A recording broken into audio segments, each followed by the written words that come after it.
a lot of players have begun turning on Subnautica 2. And I have to say, their concerns do seem to be legit. Now, don't get me wrong, the majority of people are still pretty happy with the game, but a hit has been made.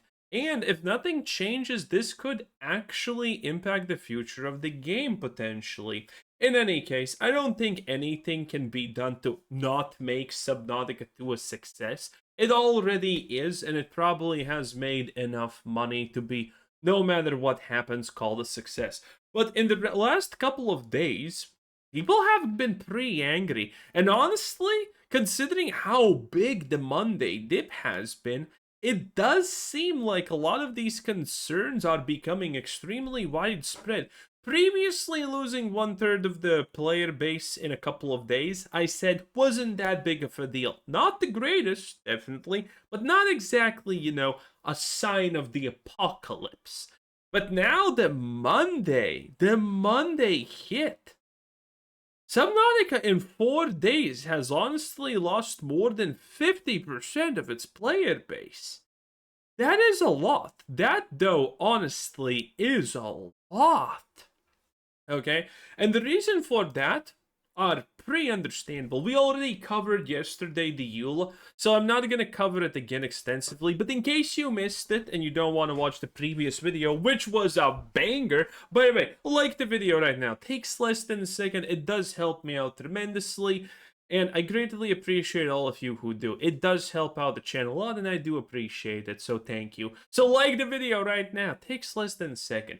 In any case, the EULA situation, if you do not know, the EULA is effectively the terms and conditions that you need to agree to play the game. The EULA of Subnautica 2 is purely diabolical, okay? Let me give you the short summary. You do not own the game, you're just renting it. Krafton can literally ban you any point for any reason whatsoever. You have no rights to not agree with this. If you make a YouTube video about Subnautica and Krafton has not given their explicit permission for it and said, yes, we approve of this, you can potentially be sued for millions, which no one honestly cares about, but it is funny. And the most important thing, Subnautica 2 is effectively malware because Krafton, by playing this game, is allowed access to pretty much everything on your computer. All of your data now belongs to Krafton. It is extremely invasive, and there's a lot of people who don't like this. Now, granted, most people, again, don't care about it, but this is just one of the problems. And this is how it all started, so it's important to mention. And now, Subnautica's devs are kind of pissing off a lot of the people, okay? And obvious discussion has now emerged after a couple of days of playing Subnautica, and that is the fact that you cannot kill anything in this game. Subnautica 2 devs says, go play Sons of the Forest if you don't like its lack of violence. Oof. Oof. Yeah, this is a pretty big one, okay? This kind of reminds me of Battlefield 5, with the double crippled redhead warrior woman that was saving your ass constantly, and the people behind that give saying, well, if you don't like it, don't buy it. Yeah, this has definitely the same type of vibe, honestly. The game focuses on underwater exploration. You cannot kill most of the creatures. On the official discourse, one player asks why killing is impossible in Subnautica 2, as it makes no sense. Level designer Artyom O'Reilly replied, why do you have a very blatantly Slavic name and then it's O'Reilly like you're some kind of American Confederate or something like that, time traveler. What the hell is this combo? Replied, this is not a killing game, so go play Sons of the Forest if you want to kill. Another developer said the team discussed this a lot inside the studio and may let players catch small fish for food, but larger creatures will stay safe so the game feels right. And needless to say, the second response is pretty decent. It's not egregious, but the first response is is obviously not sitting good with a lot of the player base. Because it kind of feels strange that in Subnautica, you can get attacked and killed by the wildlife, but if you want to kill a fucking fish, then that's bad. Yeah, people kind of don't like this, obviously. The idea comes from the first Subnautica, as the team wants players to discover things, feel wonder, and live with ocean life instead of fighting it. By the way, if you really want this, there is a mod already out, so you can kill the fish. A fan-made model. Oh, I did not read this far, Lamau. But yeah, here you kind of have it. This is currently a big discussion that's happening. Subnautica 2 dev gives players hope amidst the game's first hot topic following launch.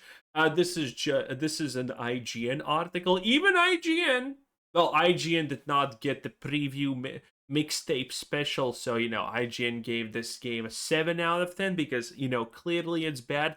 Too much water, clearly. Water bad, Subnautica bad, okay? It is what it is. Fresh from its huge early access launch, underwater survival craft and adventure game Subnautica 2 has sparked a significant debate amongst fans, kill or not kill. Effectively, yes, this is currently the biggest issue. Then we have things like even Grum's posting, Subnautica 2 is a pacifistic ideology woven into a game. Which is, I mean, on a technical level, I guess he's right, but I mean, this does feel a lot far-fetched. I do not agree with that, a pacifistic ideology has been woven into the game, because, I mean, if this is a pacifistic ideology, it does a very shit job selling it, because there's literally things that can kill you, and they will. So, if this is supposed to be a push towards pacifism and guns bad and whatnot, I think Subnautica 2 is doing a very, very poor job at selling it. I think they're doing the opposite. So I don't think this is a pacifistic ideology thing. This is pacifism, but I don't think this has anything to do with ideology specifically. It's not like some kind of a Vogue push with, agenderless characters, right? Yes. And needless to say, a lot of people are also kind of worried about the future of Subnautica because, again, they did the Vogue shit. They did Below Zero, completely hated expansion by the, honestly, majority of the player base as far as I understand. Again, I have not played Subnautica. It is what it is. I will probably not play it, even though I kind of want to try it. But the chances are I won't play it, boys. I'll just be real. But, I have watched it, I have seen things about it, it seems cool. Players have noticed you cannot defend yourself against attacking fish, not even in self-defense. Only passive means are available. This was by design. You can't kill anything because the devs feel it would support gun violence and aspects of colonism. I don't know if this is like a thing that the devs have stated, or is Grum's completely reaching.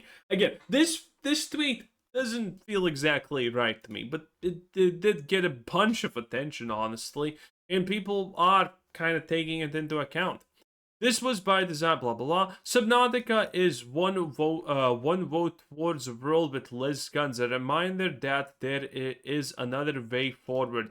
We want people to feel like they learn to adapt to the world rather than being conquerors or dominators. Now, granted, that does actually sound like a pacifistic ideology, but I don't think it's exactly it, okay? Not wanting to, make the oceans fucking red is, I don't think this is pacifism. If this was a pacifist ideology, there are way easier and on-the-nose ways to push that. We aren't Kill Again, go and play Sons of the Forest if you want to kill. The anti-violence stance got stronger from Subnautica 1 to 2, which now has a completely no-kill policy, even when the fish can still kill you.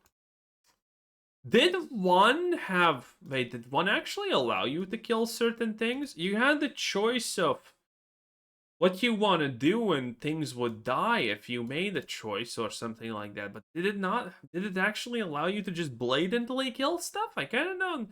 I don't remember seeing that in any gameplay. In any case, also, the the view on the game is souring a lot because, again, the player drop off at this point is no longer good. Okay, if it was at 310k on Monday, I would say that that's good. But the fact that the drop off has been more than 50% on Monday is kind of concerning now. Again, these things can switch from good to bad pretty much in a honestly a dime toss. So, stuff like that is common. And we had the EULA thing, which is a serious issue for a lot of people. A lot of people don't care, and that's fine. Then we have the no kill thing, and now the biggest one, and this is, I think, the most important part, is the fact that this is an early access game. This is a basic demo for the full game, bro. What a fucking ripoff. $30 for a survival craft with the amount of content is ridiculous, mad annoying. And a lot of people agree with opinions like this. The reality is, Subnautica 1 was loved because it was a small team. It was I found this post. This is actually, I think, very, very on point as far as I can tell, at least. Small team passion project focused on the game, listened to the community. Subnautica 1 was, as far as I know, one of the greatest examples of listening to the community and making a game good. Creates an underwater survival. Creates underwater survival masterpiece. Yes. So this was what the first game was, and Subnautica 2 is obviously vastly different. Rushed early access, kind of check. In the court case, Crafton did have a point that it is lacking a lot of content. Layoffs, focus on investors, not players, ignores community feedback. We hear you doesn't change anything. Same ocean, a different direction. And this seems to hit home for a lot of people. This is probably the biggest thing that's currently making people quit the game quite fast. Because the amount of content in Subnautica 2 for early access is just not a lot. It really is not a lot. And that is a massive issue, obviously, for people. People expected more. And you should expect more, by the way. Because you need to understand, Subnautica 1 was a small team. I don't know if it actually counts as indie, I'm not sure. But Subnautica 2 is pretty much AAA development, honestly. People don't consider it AAA development.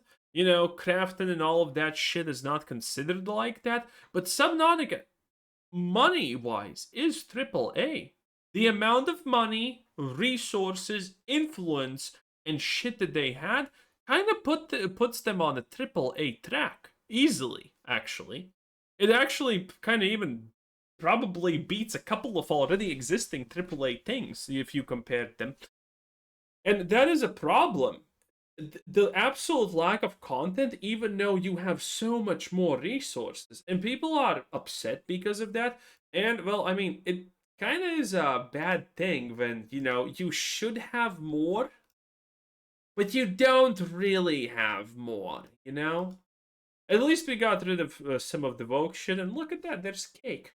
Who said that cake doesn't last underwater? Anyway, yeah, that's pretty much it. And if this happens, Subnautica 2 is gonna lose a lot of its favor. And you can actually see this. Because yesterday, Subnautica's 2 overall score was 91 point something. Today, it's 90. Which is still amazing, obviously. But you need to understand that that's a pretty big loss considering there's 67k reviews. That means a lot of people just from yesterday are quite upset about the situation. So yeah, and by the way, if you look at the Steam reviews for people, it does seem that pretty much what I already said is the point. Mostly the last part. That people feel that there's not enough in the game and, it's not worth the price that they are asking and whatnot. Anyway, what do you think about this? Have a nice day. Bye.